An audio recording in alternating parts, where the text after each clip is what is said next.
scholars, in the course of this teaching, I'll be calculating this JAMB chemistry question with us, and I want us to stay till the end. Now, the question says, at 17 degrees Celsius, a sample of hydrogen gas occupies 125 cm3.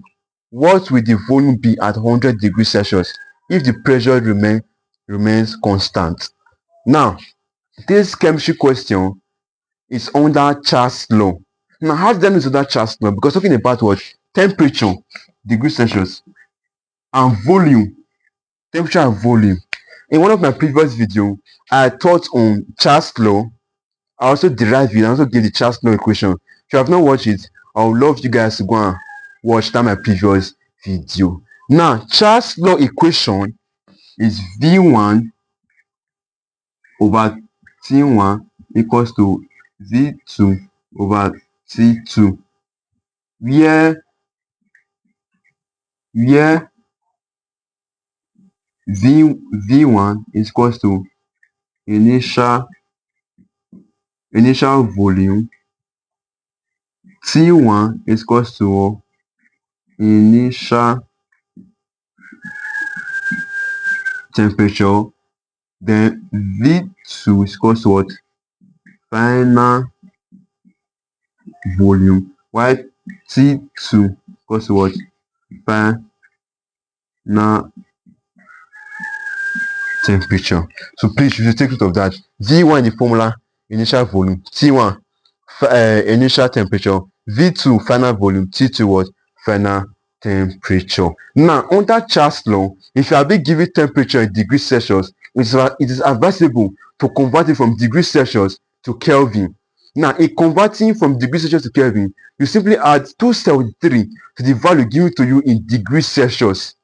You get your answer in what? Kelvin. I also thought in one of my previous videos, I also talked about temperature conversion. Please go and watch it if you have not watched it before. So let's continue. Now, let's go straight to the calculation. Now, at 17 degrees Celsius, this is supposed to be what? Our initial temperature, which are on T1. So T1 is equals to 17 degrees Celsius. Convert to Kelvin. So equals to what? 17 plus 273, which equals to what? 219 Kelvin. A sample of hydrogen gas occupies what? 125 cm3, which happens to be what? Our V1. V1 happens to be what? Your first volume given the question, which is what? 125 cm3. Now the question is, what will be the volume, which are our V2? So V2 equals to, we don't know. What will be the volume? What would the volume be at 100 degrees Celsius? Now, our temperature, which our T2 happens to be at 100 degrees Celsius, you convert it to Kelvin. So T2 is equals to what? 100 degrees Celsius. That is 100 degrees Celsius equals to 100 plus 273 equals to what?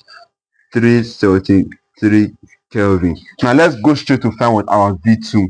So V1 over T1 equals to V2 over T2. V1 is 125 over T1, which is 219, equals to what? V2, which we are looking for.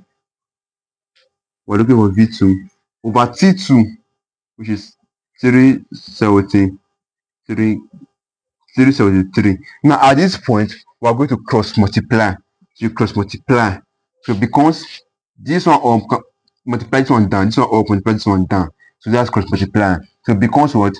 290 becomes 290 times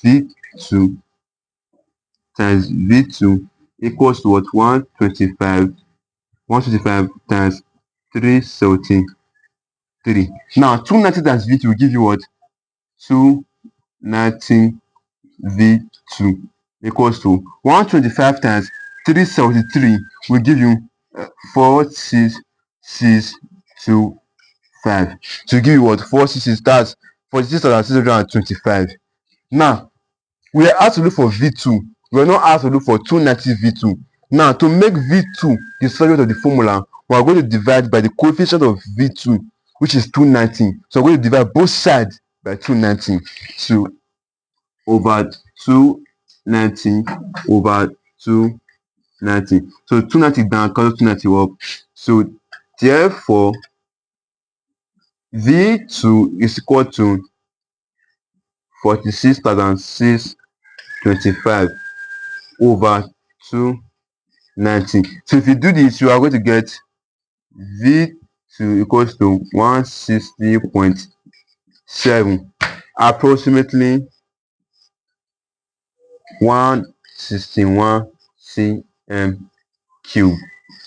So this happens to be what? Our V2. Now, we're giving options in the question. Option A is 125 cm cube.